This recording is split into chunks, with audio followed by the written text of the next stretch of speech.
Hello everyone, welcome back to your own study platform Concept Corridor and I'm your mentor Yogita Dhami. So today we are here going to solve all the questions of NCERT given in chapter number 4 Electricity, Magnetic and Heating Effect for class 8 Sciences. बेटा class 8 Science के सारे chapters के one shot already upload हो चुके हैं. In case you want to check it out, link of whole playlist is given in the description. वहाँ पे जाके check कर सकते हो.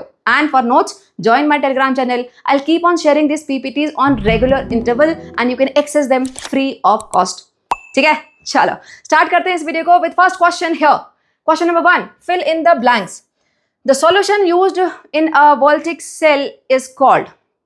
बेटा वोल्टिक सेल, गैल्वेनिक सेल, उसमें जो लिक्विड होता है उसे क्या बोलते हैं? उसे बोलते हैं electrolyte. Yes, and try to answer before me. ये आपकी प्रैक्टिस हो जाएगी. वन शॉट देख लिया तो you know maximum answers on your own, है ना? तो ये रिविजन समझ लो इसको. चलो next. A current carrying coil behaves like a, ये तो बहुत इजी है, सबको बताइए. Electromagnet. Electromagnet.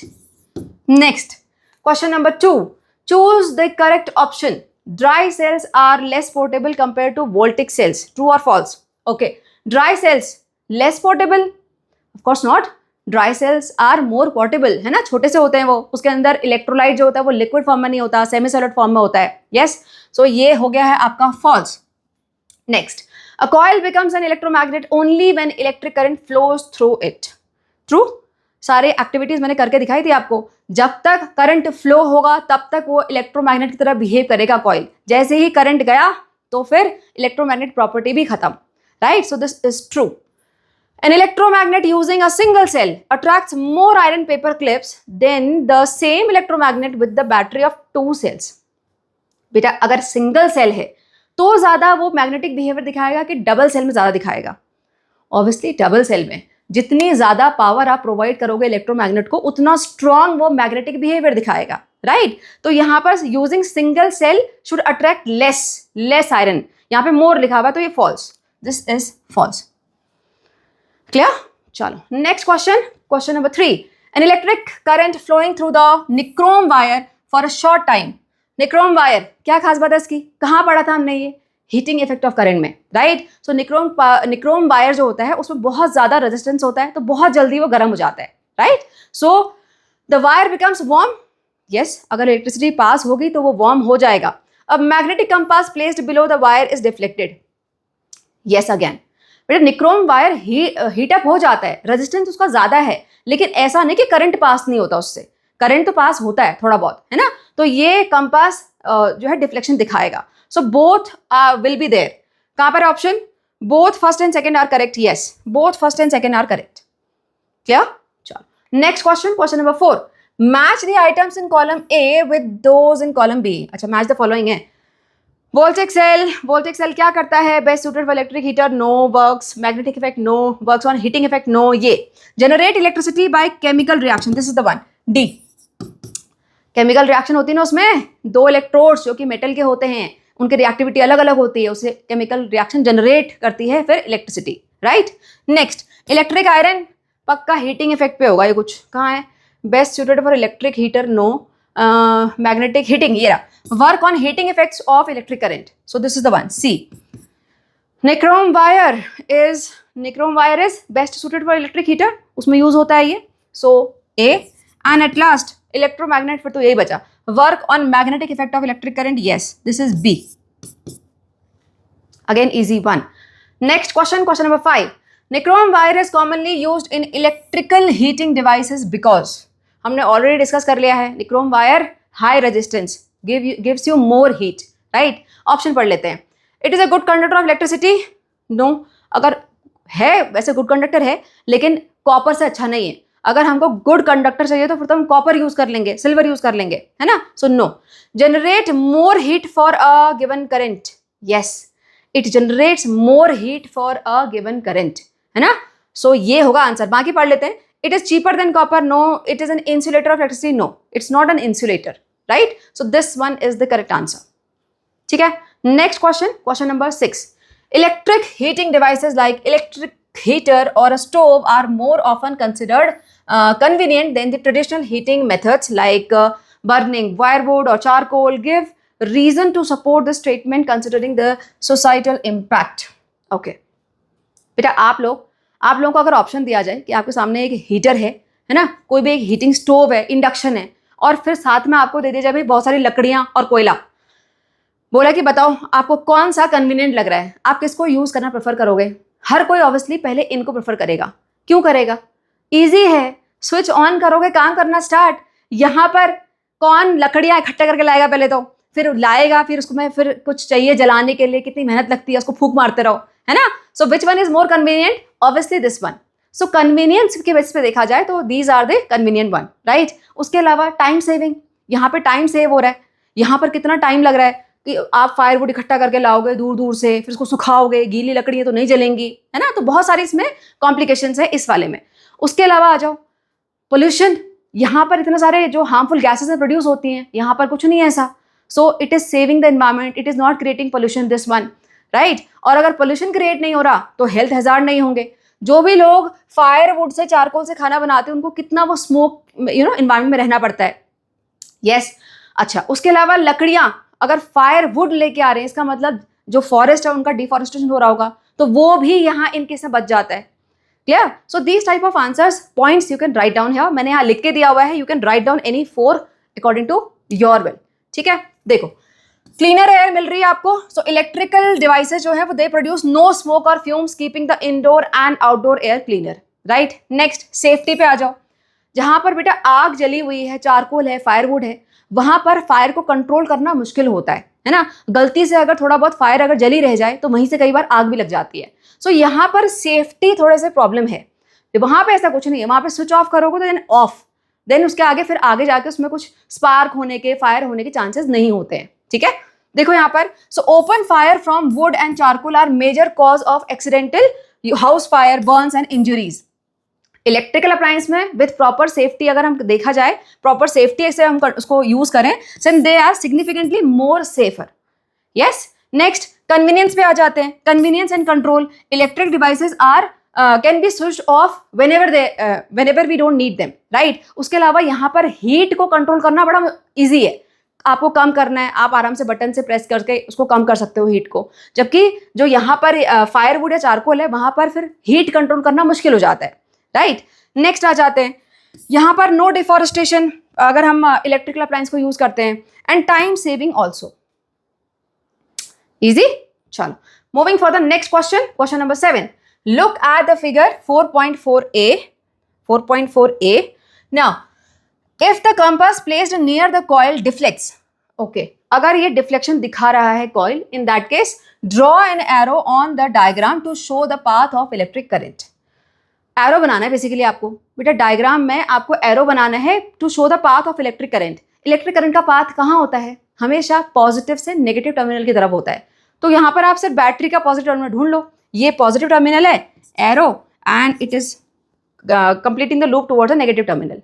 Easy. Next, explain why the compass needle moves when electric current flows. Okay, अगर ये सर्किट कंप्लीट होगा, है ना, आपका सेल प्रॉपरली काम कर रहा है, सो ऑब्वियसली यहाँ पर डिफ्लेक्शन होगा। हमने करके देखा था। क्यों होगा डिफ्लेक्शन? अब आपको रीजन देना है यहाँ पर क्यों होगा। क्यों होगा बताओ? अरे इसमें मैग्नेटिक फील्ड जनरेट होता है, जैसे electromagnet, right. So magnetic field generate होता है। अगर मैग्नेटिक फील्ड के कॉन्टैक्ट में कोई दूसरा मैग्नेट आएगा तो ऑब्वियसली वो डिफ्लेक्शन दिखाएगा। अब कंपास की नीडल में भी मैग्नेट होता है ना, it is a tiny magnet, this needle itself is a tiny magnet. So जैसे ही वो दूसरे मैग्नेटिक फील्ड के इन्फ्लुएंस में आएगी तो वो डिफ्लेक्शन दिखाएगी बिकॉज ऑफ अट्रैक्शन और रिपल्शन। इजी। चलो इसका आंसर देखते हैं यहाँ पर। This is the one, when electric current flows through the coil it produces the magnetic field around the coil, this much you know. Now the compass needle is itself a tiny magnet. Now when this tiny magnet comes in contact with this magnetic field, it will get attracted or repelled by it. Depending कि कौन सा पोल कहाँ पर है, उससे यहाँ पर repulsion भी हो सकता है या फिर अट्रैक्शन भी हो सकता है। और जहाँ रिपल्शन अट्रैक्शन होगा वहां पर आपको फिर डिफ्लेक्शन दिखाई देगा। कहाँ से? From its original north south direction. Compass originally means अगर किसी और दूसरे मैग्नेटिक फील्ड के इन्फ्लुएंस में ना हो तो कहाँ को अलाइन होता है? हमेशा नॉर्थ साउथ डायरेक्शन में। तो उस ओरिजिनल पोजीशन से फिर ये डिफ्लेक्ट होना स्टार्ट हो जाएगा। क्लियर? चलो यहाँ पर there is one more part I think. Yes, predict what would happen to the deflection if you reverse the battery terminals. बेटा बैटरी के टर्मिनल रिवर्स कर देंगे तो क्या होगा, तो फिर पोल भी रिवर्स हो जाते हैं, है ना।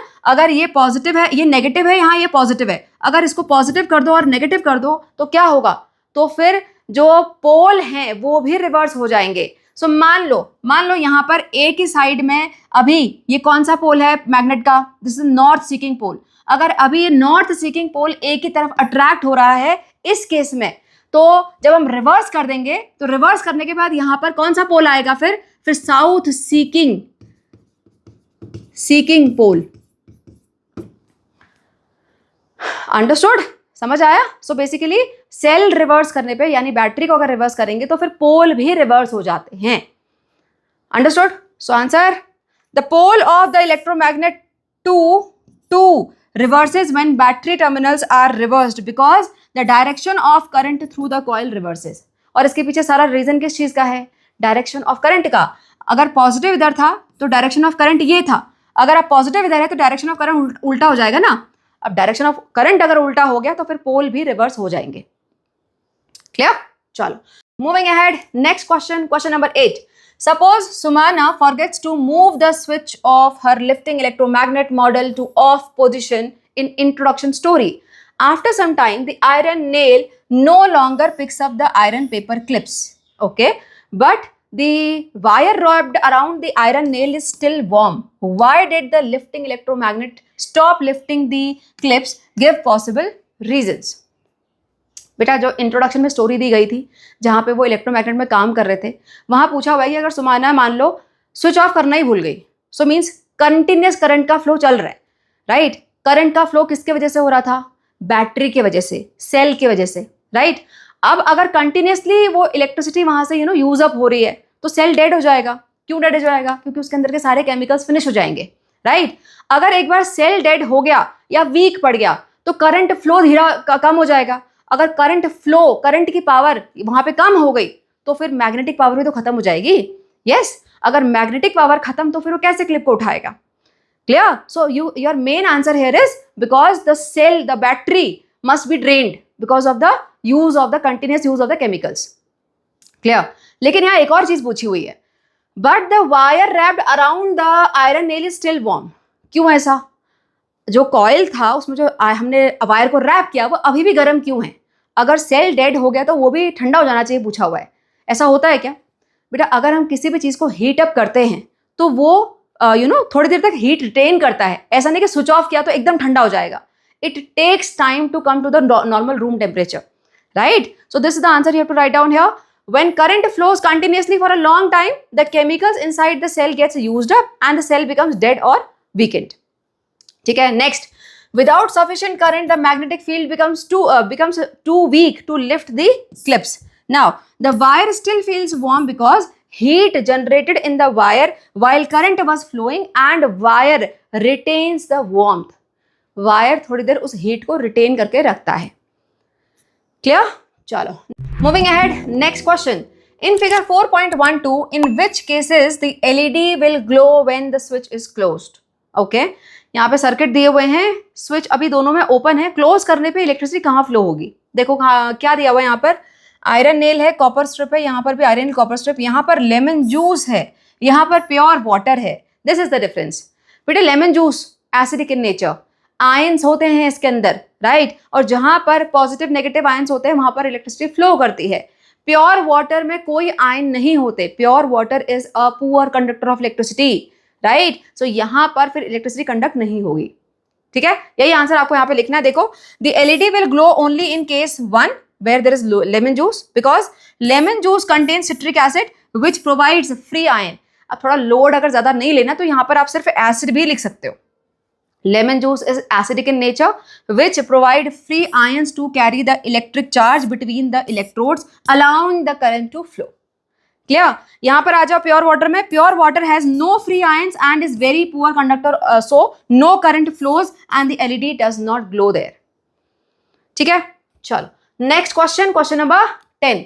Neha keeps the coil exactly the same as in activity 4.4 but slides the iron nail out, okay, leaving only the coiled wire. Will the coil still deflect the compass? If yes, will the deflection be more or less than before? Activity book में करवाई थी, right? पहले हमें सिर्फ paper के ऊपर coiling करनी थी, फिर बीच में आयरन नेल इंसर्ट करना था। क्या चेंज देखा था आपने? प्रॉपर एक्टिविटी करवाई थी मैंने। बेटा देखो, अगर वायर है, करंट प्रॉपर फ्लो हो रहा है सर्किट में, तो वहां पर मैग्नेटिक फील्ड तो जनरेट होना ही होना है ना? तो यहां पर वो आयरन नेल को निकाल भी देगी, है ना? उसमें लिखा हुआ है but slides the iron nail out. अगर आयरन नेल को वो स्लाइड करके बाहर भी निकाल देगी, इवन देन मैग्नेटिक फील्ड तो रहेगा। तो आपको कंपास में जो है डिफ्लेक्शन दिखाई देगा। लेकिन आगे क्वेश्चन है, if yes will the deflection be more और लेस? डिफ्लेक्शन ज्यादा होगा कि कम होगा? कम होगा ऑब्वियसली। आयरन नेल, आयरन का कोर अगर होता है मैग्नेटिक इलेक्ट्रोमैग्नेट में, तो वो ज्यादा अच्छा काम करता है। क्यों ऐसा? क्यों ऐसा? बिकॉज जो आयरन है that is a electromagnetic, that is a magnetic material basically, है ना? तो जब वो मैग्नेटिक फील्ड में आता है तो वो खुद से उसमें ऐड कर, उसके खुद की मैग्नेटिक फील्ड भी उसमें ऐड हो जाती है, right? So it becomes more powerful electromagnet. Clear? So देखो आंसर कैसे लिखोगे? yes the compass will still deflect because any current carrying conductor coil produces the magnetic field regardless of the iron core। अगर current carrying wire है तो वहां पर magnetic field तो होगा ही, भले ही वीक हो लेकिन होगा। Next, however the deflection will be less than before। why it is so? because the iron nail being magnetic material, iron nail magnetic material है कि नहीं? पता है ना? है। So iron nail being magnetic material gets magnetized inside the coil and adds its own magnetic field to that of the coil, making it more and more stronger। ठीक है? Next, without the iron nail, only the coil's weaker magnetic field is there to act on the compass। Last वाला point समझाने के लिए लिखा हुआ है, इतने में आपको फुल मार्क्स मिल जाएंगे। ठीक है? चलो next question, question number 11। We have 4 coils of similar shape and size made up from iron, copper, aluminum and nichrome as shown in the figure 4.13। Okay, ये आयरन का है, कॉपर का है, एल्यूमिनियम का है, निक्रोम का है, बाकी सब में सेम अमाउंट ऑफ सेल है, यानी सिंगल सेल है, राइट? क्वेश्चन पढ़ते हैं। Then current is passed through the coil. Compass needle placed near the coils will show deflection only in circuit और a circuit A B C. Okay, ठीक है बेटा। यहां पर देखो आयरन, कॉपर, एल्यूमिनियम और निक्रोम है, राइट? सारे के सारे मेटल्स हैं, सारे के सारे कंडक्टर्स हैं, राइट? सारे के सारे कंडक्टर्स हैं। दो निक्रोम में रेजिस्टेंस बहुत ज्यादा होता है, लेकिन तब भी इलेक्ट्रिसिटी वो कंडक्ट करता है। ऐसा नहीं कि पुअर कंडक्टर है, पुअर कंडक्टर होता तो फिर तो हीटर में काम ही नहीं करता, है ना? तो उसमें कंडक्शन तो होता है। नाउ अब अगर इनका सर्किट बनाया जाएगा तो जहां पर कंडक्शन हो रहा है, जहां पर इलेक्ट्रिसिटी पास हो पा रही है, वहां पर डिफ्लेक्शन तो होगा। कंपास नीडल अगर उनके पास लेके आएंगे तो होगा ना। अब डिफ्लेक्शन का अमाउंट कम ज्यादा हो सकता है, लेकिन डिफ्लेक्शन होगा, राइट? तो यहां पर सिर्फ पूछा है कि compass needle is placed near the coil will show deflection only in A, no, in all 4 circuits. सारे के सारे सर्किट्स में यहां पर डिफ्लेक्शन दिखाई देगा, राइट? उनका मैग्नीट्यूड डिफ्लेक्शन का अलग अलग हो सकता है, लेकिन दिखाई देगा। So 4th point is correct here. Understood? चलो. So with this we are done with these all NCERT questions. Very easy ones, है ना? I hope you were able to understand all of them. But still अभी भी कोई doubt रह गया है इस चैप्टर में तो comment, I will revert back. Now after this we will pace up for your SST syllabus. Till then take care and bye bye.